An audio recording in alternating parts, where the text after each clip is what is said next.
Hey everyone, welcome to my YouTube channel. My name is Mayank and let's talk about the future of software engineering with AI in place. More specifically, let's understand will AI kill software engineering? If you consider current capabilities of AI, it can write code, debug errors, build an entire application in seconds, and additionally, these tools are building things in minutes that would take senior developers hours to build. And on the top of that, if you check online, you will find mixed opinion. There are people who are going to say that AI will replace programmer because these are the people who have heavily invested in AI.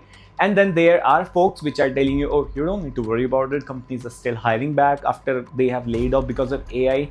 So let's find out the real answer. And to find out the real answer, let's first understand what AI can do and what AI cannot do, because this will help us understand what AI is good at and what AI is bad at, and which will technically help us to answer like what will be the future of software engineering look like.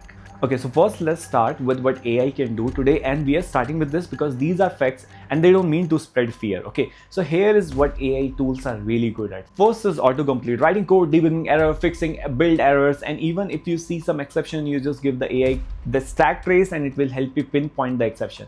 Second thing that AI is good at is writing boilerplate code.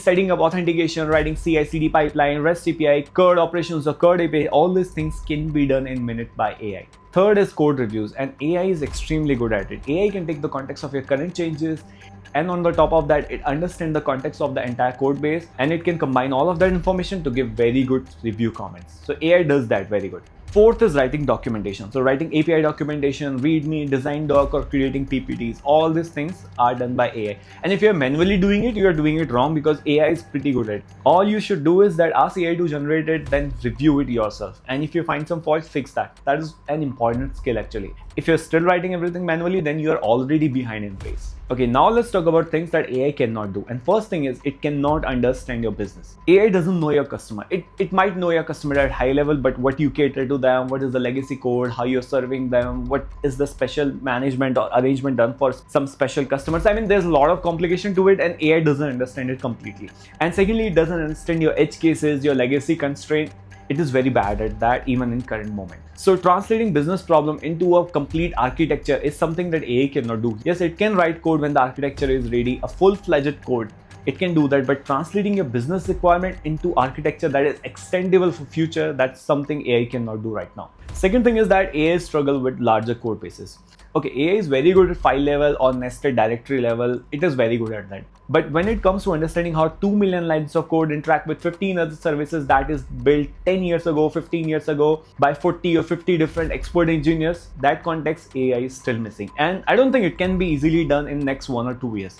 So this thing is something that AI cannot do. Now, third thing is accountability. If something goes wrong or if your production breaks at 2 a.m. in the morning, your CTO or manager cannot put blame on AI. No, they cannot do that. They need humans to stay accountable for that. And another reason for this is that they are heavily investing in AI. And suddenly if they come up and say, oh, our AI broke our production, how will you get the customer trust? You cannot do that, right? So that's why you cannot put blame or you cannot put AI accountable for anything. You need to keep human accountable for that. So accountability thing, AI cannot do. Fourth is very important. Actually, AI makes mistake. We all know that, but it makes confident mistake. Yes, that's an important thing. So AI make confident mistakes, and that is the most dangerous part of AI. So AI will hallucinate APIs that doesn't exist, write code that looks absolutely correct but has subtle security flaws, and give outdated answers. So without having someone expertise on that particular code base, if you completely use AI, you might end up shipping bugs. So that's another big flaw with AI. And last is it cannot do soft skill. So stakeholder management, mentoring juniors, running a sprint, negotiating timelines, negotiating something with external teams or external vendors, that is something that AI cannot do. So now we are understanding what AI can do and what AI cannot do. Let's understand how future of software engineering will look like in 5 years from now. So first thing first, if you ask me what software engineering would look like in 5 years and can I give a concrete answer to that? Well, the answer to that is no. And honestly, no one knows the crystal clear answer. Everyone is just making bet on current AI capabilities. So I'm also going to answer this question considering the current AI capabilities and how quickly AI is evolving. So here is how software engineering would look like 5 years from now. Okay, so here's the answer. Software engineering won't vanish, but we'll see a huge shift in roles. Okay, so now and in future, you don't have to write boilerplate code. And what you will do is that more you will reviewing code, directing and doing the architecture.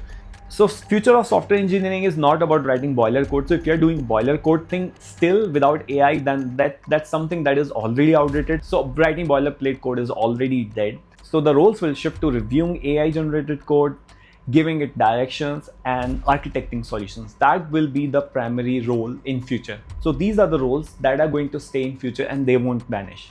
So here's the thing, AI will multiply the output, but it won't increase the headcount. Okay, now we will never go to that pre-AI era when we used to have multiple developers and we used to have a lot of hiring. That thing will never come. The job market will stay like this only. So every engineer is expected to use AI and deliver 3 times or 4 times faster. Okay, companies won't hire 3 times or 4 times more engineer. They will expect single developer to use AI and deliver 4x or 5x results. So there won't be increase in hiring, but there will definitely be a huge demand of productivity. So you will be demanded to deliver more results. Secondly, junior developer roles are seeing the huge shift.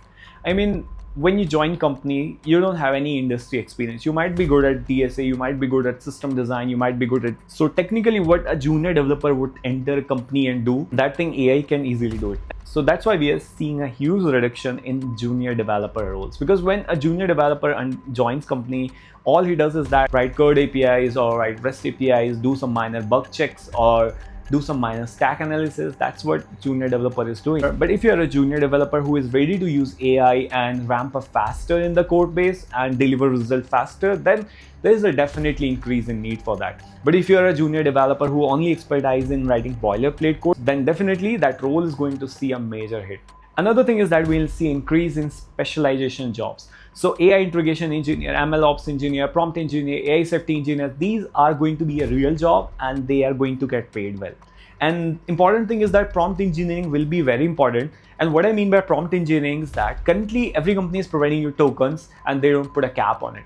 But considering the huge AI cost, every company is going to put cap on the tokens soon in future. Not right now, but soon they are going to do it because they can't bear this high cost of AI tokens, right? So the requirement will still be to deliver higher results and use less tokens, which means you need to write better prompts. And that's what I meant by prompt engineering, writing better prompts and getting AI do what you want in less number of requests or less number of tokens. So that skill will definitely see increase.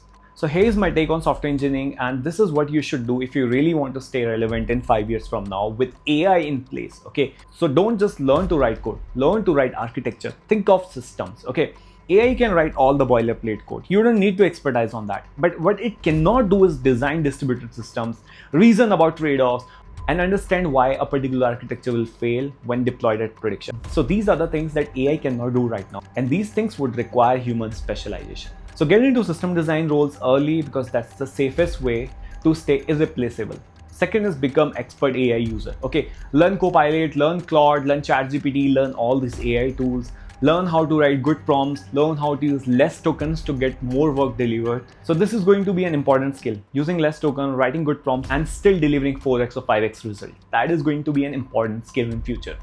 Thirdly, reviewer roles are going to stay there. Okay, don't be a developer who directly trusts AI results and push that code to the production. Don't be that developer. Challenge it, question it, because we know that AI hallucinates a lot. So be a good reviewer and try to figure out confident mistakes that AI make. So that is another important role that is going to stay.